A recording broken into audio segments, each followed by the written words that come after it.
नमस्कार. आज आपण एका खूपच इंटरेस्टिंग विषयावर बोलणार आहोत. विचार करा, फक्त सूर्यप्रकाश वापरून थेट जमिनीतून पाणी उपसता येईल? हो, आपण बोलतोय सोलर वॉटर पंपिंग सिस्टमबद्दल. चला तर मग, हे तंत्रज्ञान नेमकं कसं काम करतं आणि सूर्यप्रकाशापासून पाण्यापर्यंतचा हा प्रवास कसा होतो, हे अगदी सोप्या भाषेत समजून घेऊया. तर सगळ्यात मोठा आणि महत्त्वाचा प्रश्न, विजेच्या बिलाची डोकेदुखी नको आणि पाणी मात्र हवं, हे शक्य आहे का? तर याचं उत्तर आहे हो, नक्कीच शक्य आहे. आणि हेच काम सोलर वॉटर पंप करतात. हे तंत्रज्ञान आपल्याला वीज किंवा डिझेलच्या खर्चाशिवाय पाणी उपलब्ध करून देतं आणि म्हणूनच ते आजच्या काळात खूप महत्त्वाचं ठरतंय. आज आपण काय काय पाहणार आहोत त्याची ही एक छोटीशी रूपरेषा आहे. आपण सौर ऊर्जेने पाणी कसं उपसलं जातं या मूळ संकल्पनेपासून सुरुवात करूया. मग या प्रणालीमध्ये नक्की कोणते मुख्य भाग असतात ते समजून घेऊ.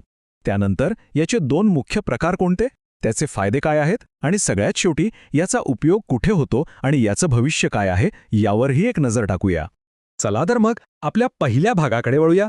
सौर ऊर्जेचा वापर करून पाणी उपसण्याची ही प्रक्रिया नेमकी काम कशी करते? ही संकल्पना खरं तर अगदी सरळ आणि सोपी आहे. ही एक अशी सिस्टीम आहे जी सूर्यप्रकाशाचं रूपांतर थेट विजेमध्ये करते आणि मग त्या विजेचा वापर करून पंप चालवला जातो, जो जमिनीतून पाणी वर काढतो. म्हणजे इथे ऊर्जेचा स्रोत आहे सूर्य, जो आपल्याला पूर्णपणे मोफत मिळतो. आता ही सगळी प्रक्रिया घडवून आणणारे मुख्य भाग कोणते आहेत ते पाहूया. तुम्हाला आश्चर्य वाटेल, पण या प्रणालीमध्ये खरं तर फक्त दोनच मुख्य घटक आहेत. पहिला आणि सगळ्यात महत्त्वाचा घटक म्हणजे सोलर पॅनल. हे पॅनल तुम्ही पाहिलेच असतील. हे अनेक छोट्या सोलर सेल्सपासून बनलेले असतात. जेव्हा सूर्यप्रकाश या सेल्सवर पडतो तेव्हा ते डायरेक्ट करंट म्हणजेच डीसी वीज तयार करतात आणि हीच डीसी वीज आपल्या पंपासाठी इंधनाचं काम करते.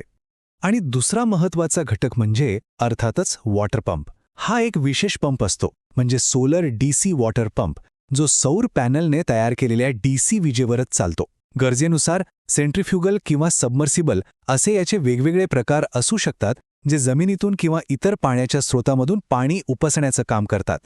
तर बघा, संपूर्ण प्रक्रिया किती सोपी आहे. स्टेप 1, सूर्यप्रकाश सौर पॅनलवर पडतो.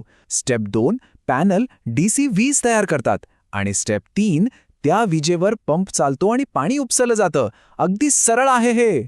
ठीक आहे, चला आता पुढे जाऊया आणि पाहूया की या प्रणालीचे दोन मुख्य प्रकार कोणते आहेत आणि ते कसे काम करतात. यावरून आपल्या गरजेनुसार कोणता प्रकार जास्त चांगला आहे हे समजायला नक्कीच मदत होईल. पहिला प्रकार आहे सोलर डायरेक्ट सिस्टीम.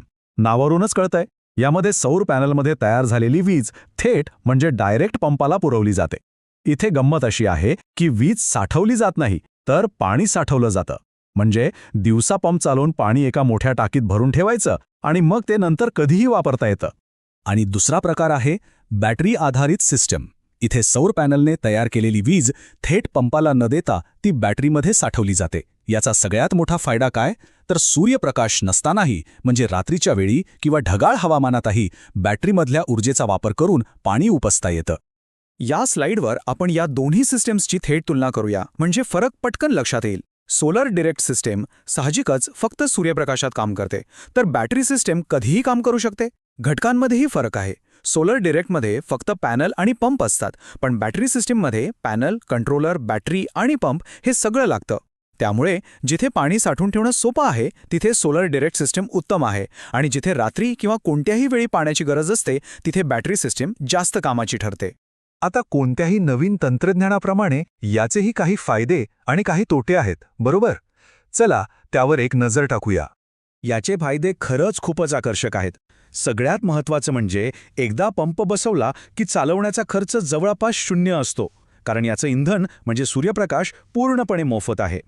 दुसरं म्हणजे हे पर्यावरणपूरक आहे. यातून कुठलंच प्रदूषण होत नाही. आणि दुर्गम ठिकाणी जिथे वीज पोचली नाही, तिथे हे पंप नेणं आणि बसवणं अत्यंत सोपं असतं. पण हो, काही गोष्टी आहेत ज्या लक्षात ठेवायला हव्यात. पाण्याची उपलब्धता ही पूर्णपणे सूर्यप्रकाशावर अवलंबून असते, त्यामुळे ढगाळ हवामानात पाणी कमी मिळू शकतं. पाण्याच्या गुणवत्तेवरही लक्ष ठेवावं लागतं आणि दुर्गम भागात पॅनल चोरीला जाण्याचा धोकाही असू शकतो.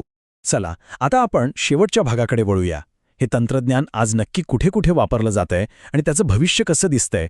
याचा उपयोग खरं तर खूप व्यापक आहे. शेतीमध्ये जनावरांना पाणी पाजण्यासाठी आणि सिंचनासाठी याचा प्रचंड वापर होतो.